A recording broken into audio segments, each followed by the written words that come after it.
For employees at the Lift Community Action Agency, it looked like a normal start to the workday. I came about 7 o'clock in the morning. The door was open. I thought maybe they just didn't get locked shut. But it didn't take long to realize something was off. And I came in, went to my office, and a little bit later, Terry comes and said, hey, we think a break-in.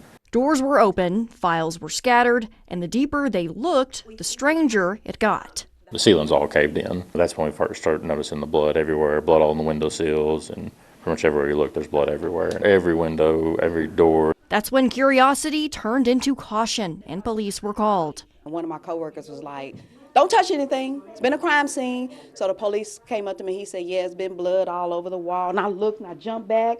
And I was like, what? And she said, yeah, I guess it was a crime scene. And it was blood trampled everywhere. Everything at the scene pointed to a break-in, even to police. They said there's no way this could be an animal, especially with the size of the hole in the ceiling. It was huge. It looked like a guy fell through it. But the biggest clues weren't on the floor or in the ceiling. They were waiting on surveillance video. That's when we finally see the raccoons fall through the ceiling. Then 2 of them get on the back door back there, and that's how we realized what opened the door. Turns out it actually wasn't a murder. It was 3 determined raccoons. They got on it and jumped on it, and the bar just kicked it right open. I never would have believed that they could have, especially not one of the big push doors, that they could have opened that up. I was shocked, and the police were too. The blood investigators first worried about is theorized to be from an injured paw.